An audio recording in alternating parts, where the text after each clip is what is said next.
ఇప్పటికే commercial gas సిలిండర్ల కొరతతో ఇబ్బందులు పడుతున్నామని, తాజాగా ధర పెంపుతో మరిన్ని ఇబ్బందులు తప్పవని చెబుతున్న హోటల్, హాస్టల్ నిర్వాహకులతో మా ప్రతినిధి నిఖిల్ మరిన్ని వివరాలందిస్తారు.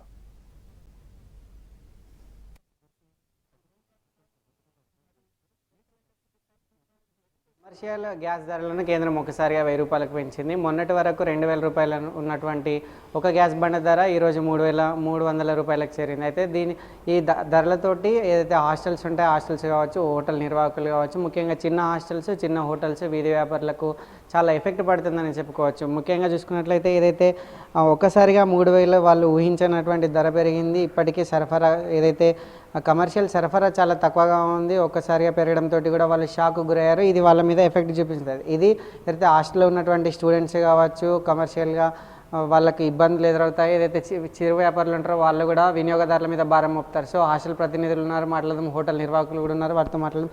సార్ చెప్పండి, కమర్షియల్ గ్యాస్ ధరలు ఇంతగా ఊహించారా అసలు పెరుగుతాయని? ఇది ఊహించిందేనండి. వారు స్టార్ట్ అయిన తర్వాత 1900 ఉన్నటువంటి గ్యాస్ తర్వాత 2400 ప్రతి నెల పెంచడం జరిగింది. ఈ 5 రాష్ట్రాల ఎన్నికల తర్వాత పెరుగుతుందని మేము అయితే అనుకున్నాం. ఖచ్చితంగా ఇది పెరుగుతుందని అనుకున్నట్టే పెరిగింది. కాకపోతే ఇంత పెరుగుతుందని అనుకోలేదు. 2400 నుంచి ఒకేసారి 3200 అవుతుందని అయితే అనుకోలేదు, కానీ పెరుగుతుందని మాత్రం ఊహించాము. ఎందుకంటే ఉన్న పరిస్థితులు అలా ఉన్నాయి కాబట్టి ఖచ్చితంగా గ్యాస్ ధరలు పెరుగుతాయని తెలుసు. ఈ గ్యాస్ ధరలతో పాటుగా మేము వేరే ధరలు కూడా అన్నీ పెరిగినాయి. సరుకుల ధరలు పెరిగినాయి, కూరగాయల ధరలు పెరుగుతున్నాయి, అన్ని ధరలు పెరుగుతూనే ఉన్నాయి. ట్రాన్స్పోర్ట్ కూడా పెరుగుతూనే ఉంది. ఇంకా ఇప్పుడు డీజిల్ ఈ పరిస్థితి వచ్చిన తర్వాత ఇంకా ఎంత పెరుగుతుందో చూడాలి. ఇంకా సార్, ఇప్పటి వరకు సరఫరా కమర్షియల్ సిలిండర్ ధరలు పెరిగినాయి, ఇప్పుడు ఒకసారి పెరిగాయి. సో మొన్నటి వరకు కూడా సిలిండర్స్ షార్టేజ్ ఉన్నాయి. సో ఇప్పుడు అవి వస్తున్నాయా? బాగానే వస్తున్నాయి సిలిండర్లు మొన్నటిదాకా షార్టేజ్ ఉన్నాయి, ఇప్పుడు కూడా ఇంకా రావట్లేదు అలాంటి సిలిండర్లు. ఏ అయితే హాస్టల్ పెద్ద హాస్టల్స్ ఉంటాయో ఒక 30-40 సిలిండర్లు వేస్తున్నారు. వాళ్ళకి 20% సిలిండర్స్ వేయమని చెప్పి గవర్నమెంట్ చెప్పింది కాబట్టి వాటి వరకే వేస్తున్నారు. చిన్న చిన్న హాస్టల్కి అయితే అందట్లేదు. కట్టెల పొయ్యి మీద వాడుకుంటున్నాము. గ్యాస్ సిలిండర్లు కొరత అయితే ఇప్పుడు కూడా అట్లాగే ఉందండి. సార్ చెప్పండి, ఏదైతే గ్యాస్ ధరలు పెరిగాయి, సో ఇది మీకు కూడా చాలా బర్డెన్ ఉంటుంది. ఎందుకంటే లాట్ ఆఫ్ పీపుల్ ఉంటారు, చాలామంది హాస్టలర్స్ ఉంటారు. సో వాళ్ళ మీద మీరు ఏమైనా భారం మోపబోతున్నారా? అంటే ఛార్జీలు ఏమైనా పెంచుతారా, లేదంటే ఐటమ్స్ ఏమైనా తగ్గించడం అట్లా చేస్తారా? లేదండి, ఒక చిన్న విన్నపం మీ ద్వారా మేము చేయదలుచుకుంది ఏంటంటే, మేము మా హాస్టల్స్లో నివసించే గెస్టులు దాదాపుగా మిడిల్ క్లాస్ అండి, చిన్న ఉద్యోగస్తులు. 30,000 లోపు శాలరీస్ ఉండేవాళ్ళు, 40,000 రూపు శాలరీస్ ఉండేవాళ్ళు ఉంటారు. వెండర్స్ కానివ్వండి, చిన్న శాబుల్ ఎంప్లాయీస్ కానివ్వండి, చిన్న చిన్న ఐటీ ఎంప్లాయీస్ ఉంటున్నారు. వీళ్ళ మీద మేము భారం వేయడానికి అవకాశం లేదు. At the same time food పెట్టకుండా ఉండడానికి కూడా అవకాశం లేదు.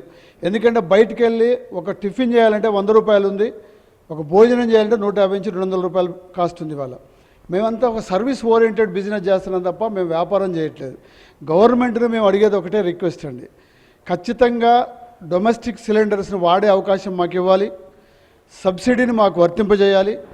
మా వ్యవస్థని, హాస్టల్స్ వ్యవస్థని సర్వీస్ రంగంగా గుర్తిస్తే మాకు ఈ ఎసులుబాటు అనేది వస్తుంది. ఈ కష్టకాలంలో, ఈ వారు టైంలో 6,000, 5,000 కూడా గ్యాస్ సిలిండర్ అమ్మిన పరిస్థితి ఉంది. కనీసం సప్లై కూడా లేక కట్టెల పొయ్యిలు, ఎలక్ట్రికల్ పొయ్యిలు, రకరకాల ఇబ్బందులు పడి గెస్ట్ని ఎక్కడ కూడా ఇబ్బంది పెట్టలేదు. మేము ఖచ్చితంగా ఫుడ్ పెడతానే ఉన్నాము, ఇప్పటికీ భవిష్యత్తులో కూడా పెడతాం. మా రిక్వెస్టెడ్ ప్రభుత్వ సపోర్ట్ కూడా మాకు ఉండాలి. మేము సర్వీస్ చేస్తున్నాం తప్ప వ్యాపారం చేయట్లేదు అనేది అర్థం చేసుకొని మాకు సహకరించాలనేది మా విన్నపం అండి. పెరిగిన గ్యాస్ ధరలు మీ ఇండస్ట్రీ పైన ఎటువంటి ఎఫెక్ట్ చూపించబోతున్నాయి? వాటిని మీరు ఎట్లా కంట్రోల్ చేయబోతున్నారు? ఇప్పుడు కంట్రోల్ చేయడానికి ఏం లేదండి. యాక్చువల్గా ఎలా కంట్రోల్ చేయాలో మాకు కూడా అర్థం కావట్లేదు. ఎందుకంటే ఇప్పుడు మేము ఇచ్చే ఫుడ్ కాస్టే చాలా తక్కువ కాస్ట్కి ఇస్తున్నాం.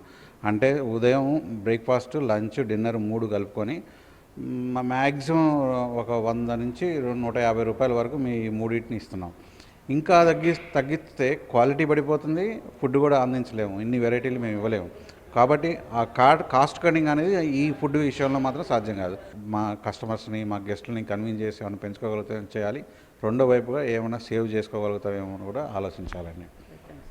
మొత్తంగా పెరిగిన ఏదైతే కమర్షియల్ గ్యాస్ సిలిండర్ ధరలు ఉన్నాయో వాళ్ళకు చాలా ఎఫెక్ట్ చూపిస్తాయి వాళ్ళ ఇండస్ట్రీ మీద. అయితే ప్రస్తుతం అయితే కస్టమర్స్ మీద మేము ఎటువంటి భారం ఉపయోగం. ఫ్యూచర్లో ఈ ధరలు ఇంకా పెరుగుతాయి. సో మేము నష్టాల్లోకి వెళ్లకుండా ఎంతో కొద్ది మేర పెంచే అవకాశాలు ఉన్నట్లు కూడా వాళ్ళు చెప్తున్నారు. ఇది ఇప్పటివరకు ఉన్నటువంటి పరిస్థితి. వీడియో జర్నలిస్ట్ వీరాంజనేయులతో నిఖిల్ ఎన్టీవీ, హైదరాబాద్.